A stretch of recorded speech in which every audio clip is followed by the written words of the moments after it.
Hey, this is Carl. And I'm Jared, and this is Music in a Concert. We're gonna go see Woods, and also the Woolen Brothers or something. Should be a good show. Cassie Ramone. From, what's that band? Vivian Girls, also the Babies. I like the Babies, but I don't know the Vivian Girls. I've just heard their name a bunch. Well, the Vivian Girls are no longer together, so that is okay. Anyway, today, at work, Carl specifically asked me for an album that he should listen to, and so, after a little bit of thought, I recommended Al Stewart's Year of the Cat, a pretty amazing album that my dad gave to me several years ago. It's really good. As a gift. And so, today we're going to be talking about Al Stewart. I don't know anything about Al Stewart except when I went on his Wikipedia page, it talked about Tori Amos, and then I found a Tori Amos video. It's pretty cool. You should find if you Google that.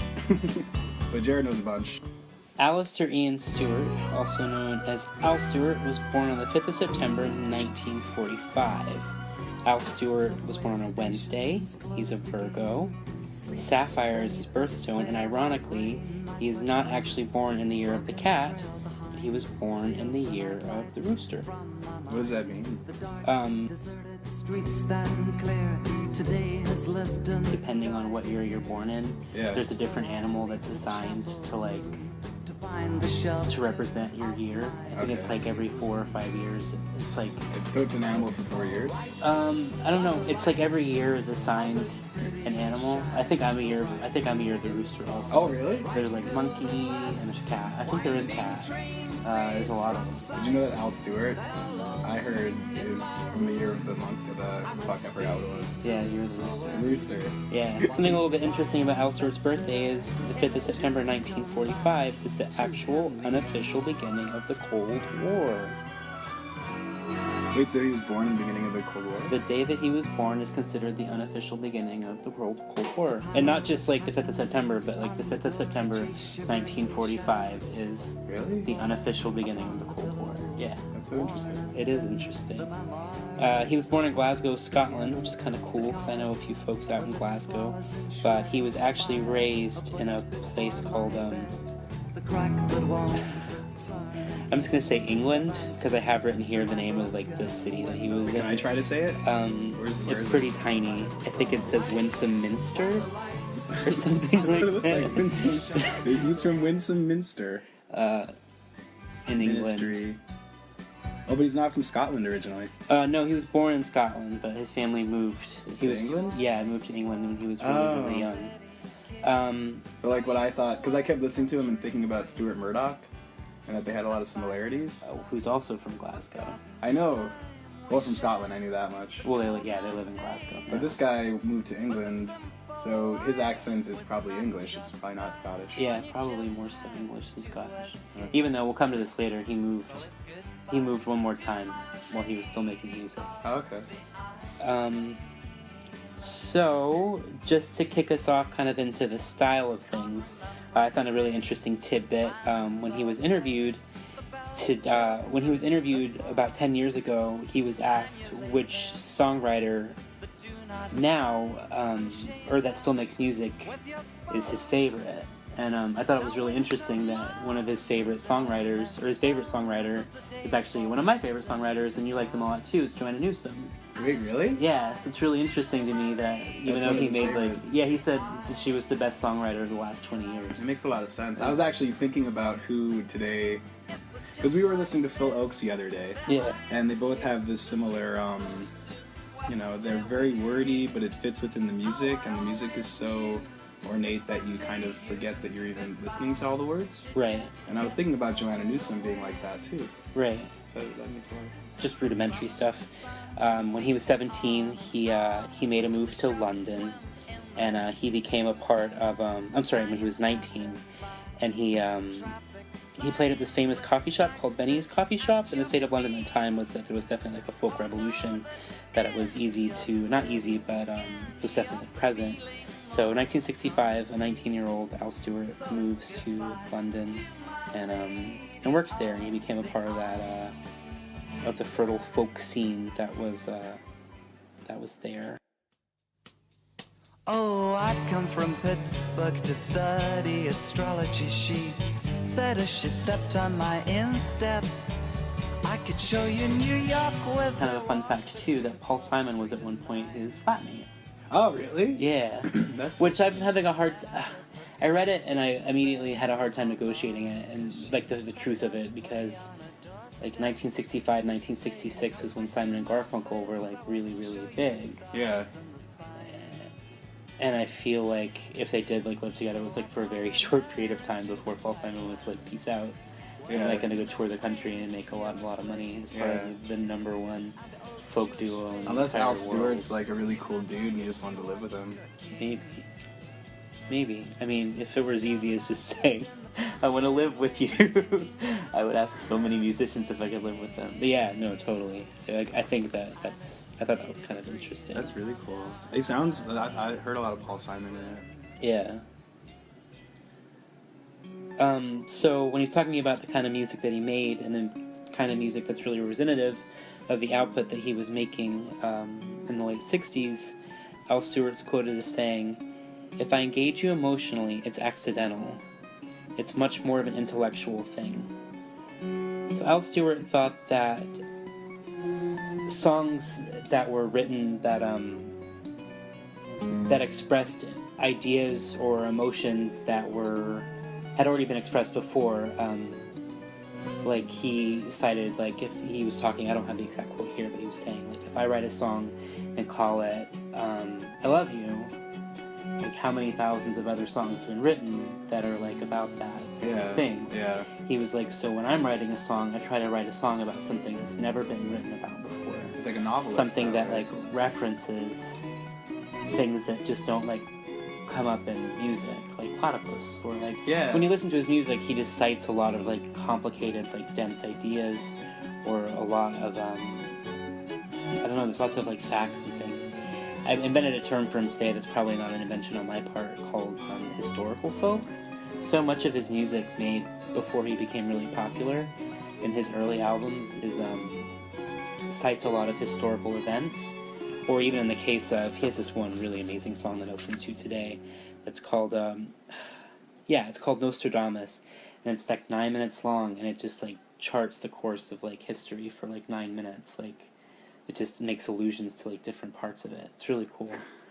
And another fun tidbit is he had this one album, let me find the name of it here, called Love Chronicles. And Love Chronicles featured a song called Love Chronicles that chronicled his entire sexual history up until the point Wait, really? of the song. Yeah.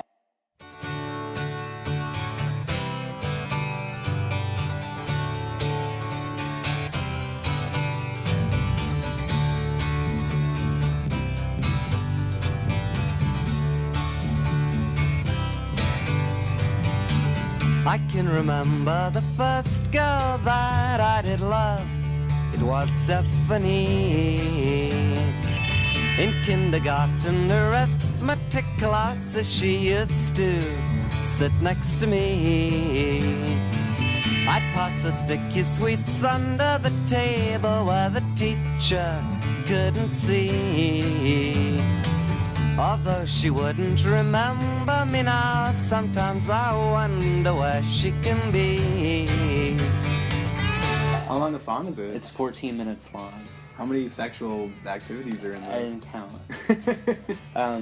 And here's the fun fact about Al Stewart that I think makes him really... He's amazing, interesting, but me and Carl were talking earlier that it's funny how every single band or artist has like something really special about them that they did first. And in the case of Al Stewart, he was the first mainstream artist to have the word fucking on an album. Oh, really? Yeah. On Love Chronicles. Oh, is that the song with the girls? Love Chronicles is the song that documents. Or I assume they're girls. Maybe they're not girls. Well, I also tried to find some info today about him being married, and he was never married, but he did have a girlfriend. Oh, okay. That they kind of mentioned. So he's not one of brought us. Up over and over again. Yeah, we can't identify with him at all. He's not one of us. Anyway, so yeah, he said, referring to the historical thing, he said I see my songs as cinema, really. it's oral cinema. I want to show you a movie when I'm playing a song. So I don't really know where I'm going with that. Well, I don't know. I was thinking about when you brought up the whole historical folk thing. I was thinking about Phil Oakes because he used to take news clippings and write songs about the news clippings. Yeah. Or like Bob Dylan, people that, or Leonard Cohen, all these folk singers that just want to question life, and they use songs as a means to do that instead of, other musicians that are trying to evoke a feeling, like you said. Yeah. It's more about just being intellectual, and it's like a novel, like someone that writes, like the guy that wrote Moby Dick, Herman Melville. Yeah, trying to get all that information out. Yeah, also... that's a good comparison. Al Stewart has a lot of Herman Melville in him. Yeah. A lot of details. I missed the bus and walked 12 miles home, and it really didn't seem far. So Al Stewart spent a long time making a lot of music that wasn't radio popular, but was popular on college radio and things like that. And in 1976, he wrote his best-selling album, which is called Year of the Cat. And ironically, it's not as representative of his music as the other albums he'd made before it. It's kind of like a one-off album. But when interviewed about it, he said, "When I finished Year of the Cat, I thought, if this isn't a hit, then I can't make a hit." And lo and behold, it was a hit. It was a huge hit, The Year of the Cat. In the year of the cat.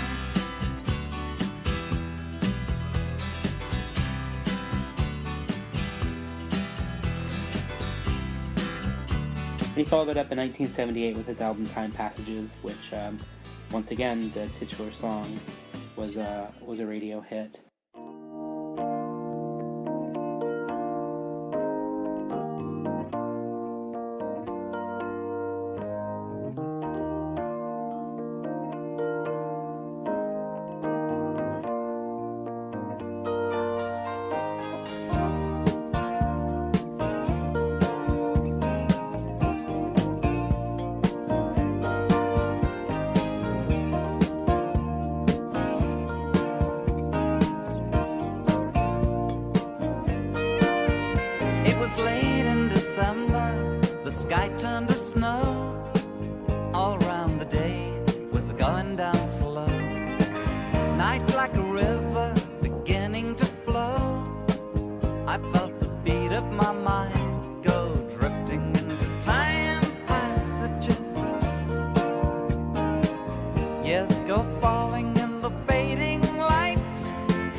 At the end of the day, Time Passages was actually a little more successful than Year of the Cat was, but Year of the Cat kind of went down as his masterpiece again, which is kind of odd because it's not the best. I liked it a lot. It's not the best album that he made. Yeah, it's a really great album, but if you spend a little more time with him, like I did today, I was like, oh, this earlier stuff is more experimental. Experimental is wrong. It's just Year of the Cat has a lot of songs that kind of all over the board, but his older albums definitely have a feel or a through line to them, and play a lot more along. Past and Future. What's that album? Past and Future or something? Yeah, Past, Present, Future. I think that's what I listened to. Yeah, it's his first album. Yeah, that's what I listened to. Yeah. It was really cool. I thought it was going to be less involved. Yeah. But it was more so. It's a lot different than Year of the Cat was, too. Yeah, it was less streamlined. Yeah. It left more space for there to be, little parts that weren't melodic. Yeah. I like that.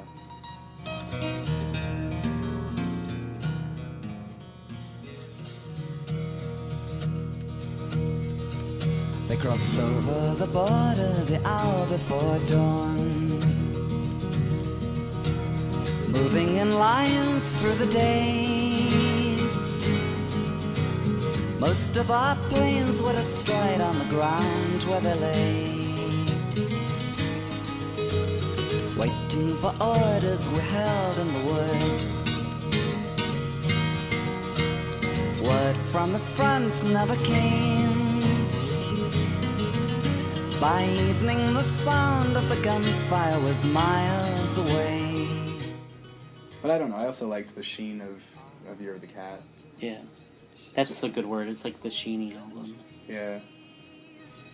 So, to close us out, I have a little game for anyone who's listening to this to play at home. And if you win the game, then you get a prize. I don't know what that is yet, but I'll probably figure it out if anyone takes the time to actually play the game.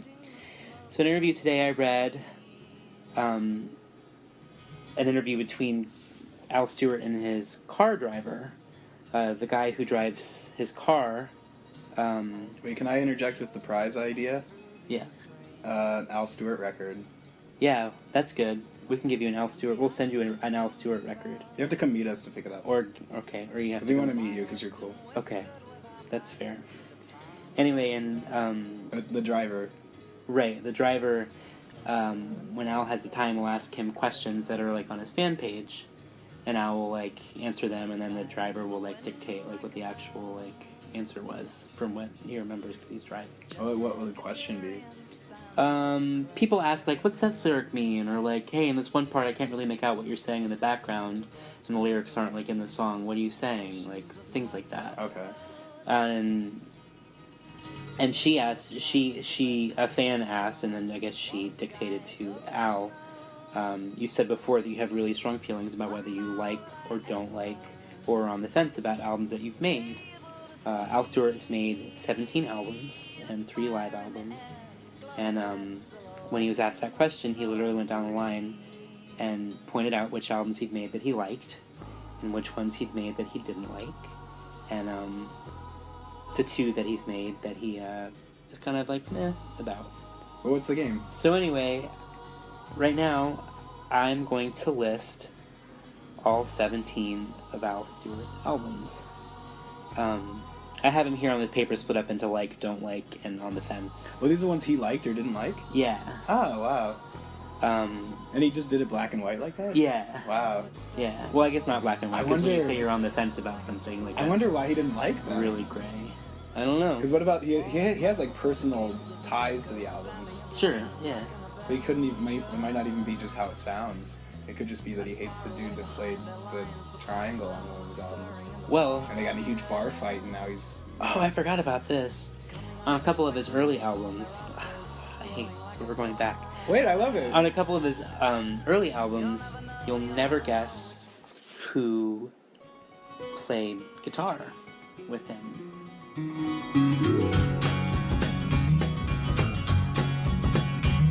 I sat upon the evening hill, the shadows set, the night grew still. And as I sat guitar on knee, a voice of flowers called to me, saying, sing to me your song, sing for I belong to the night. In the grey morning light I'll be gone.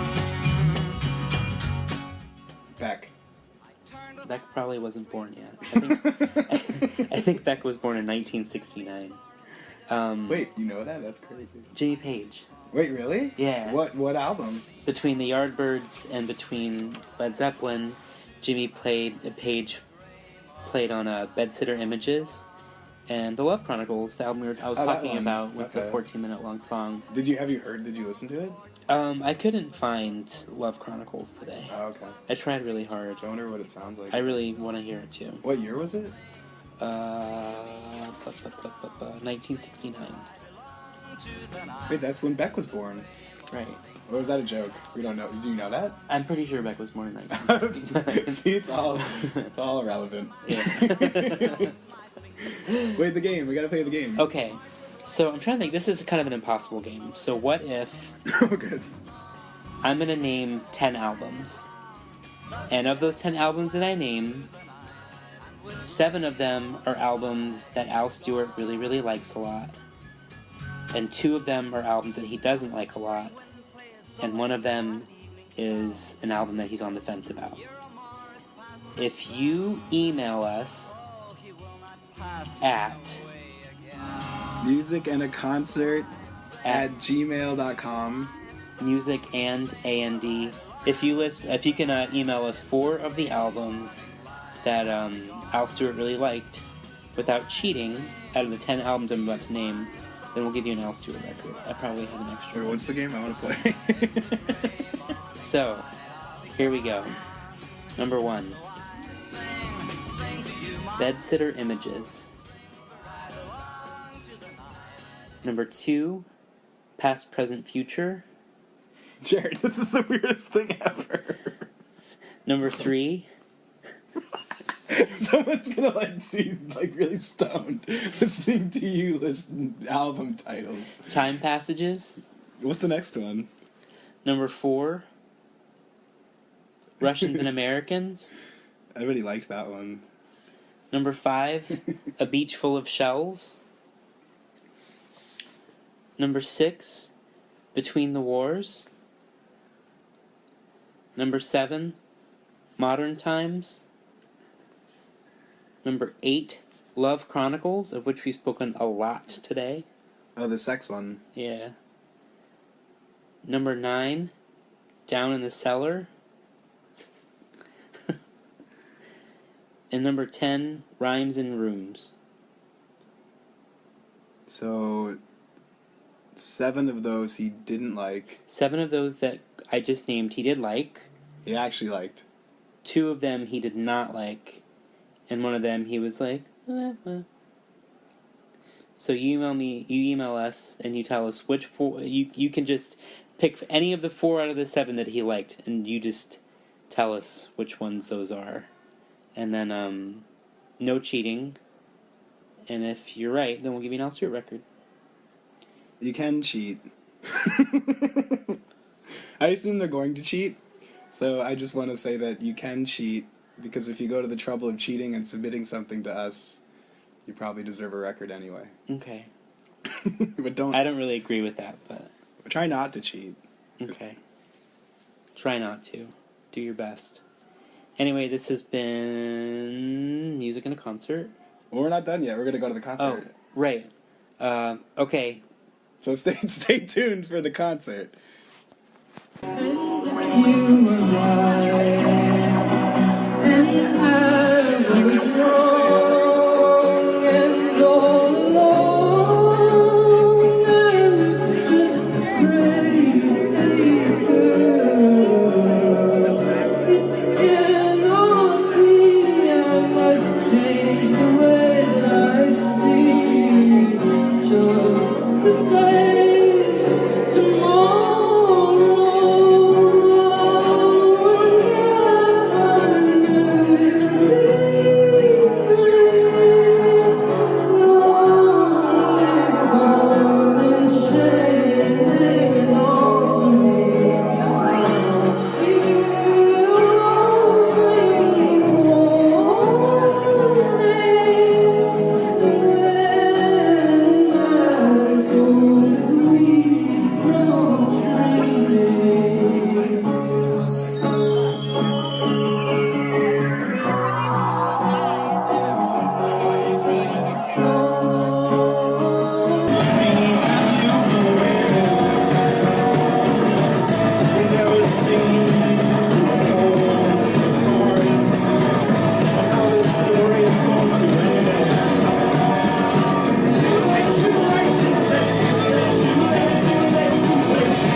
Just watched Songs of America on YouTube. And we're back from the concert.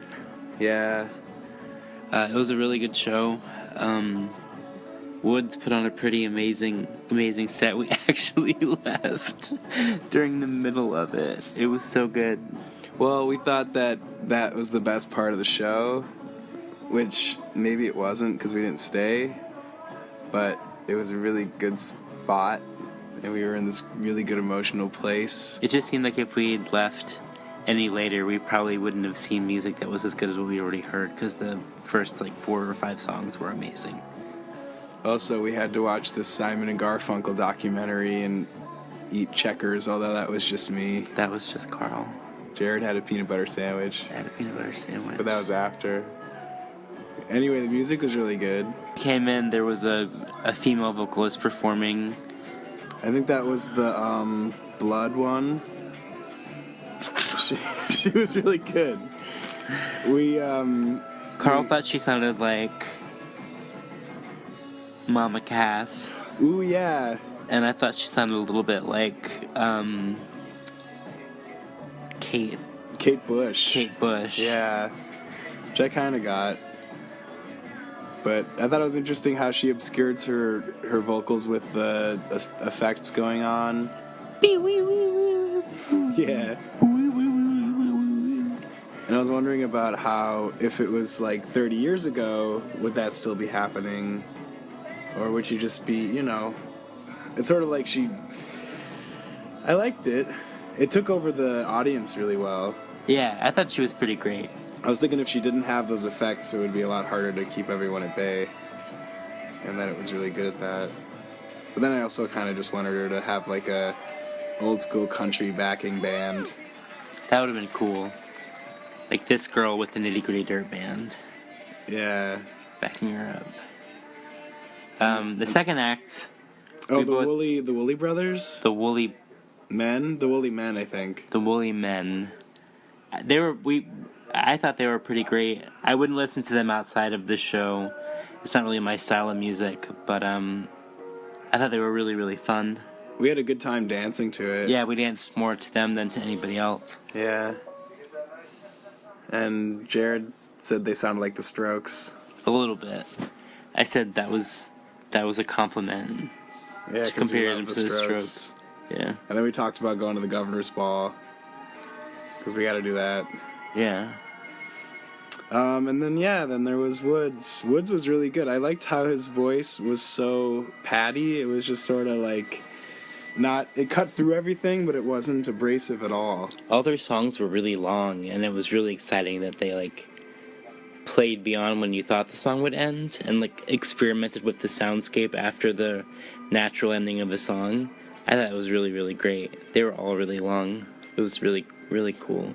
Yeah, the song that we left after was really good. It was 10 minutes long. Oh, I want to point out that Jared had 2 things that made the show better for me. He said that they're both about the backdrop at Baby's Alright.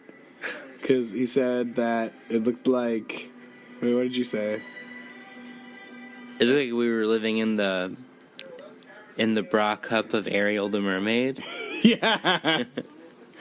It's exactly like that. And then also he said he was playing Candy Crush the whole time with the little circles behind everybody, which I kept doing then.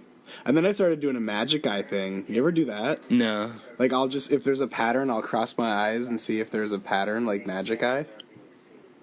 Yeah, I know what it feels like to do that. I used to do that with trees. I did. I would stare at the trees and cross my eyes and then try to see things. And there never was anything. And that, ladies and gentlemen, is Music and a Concert.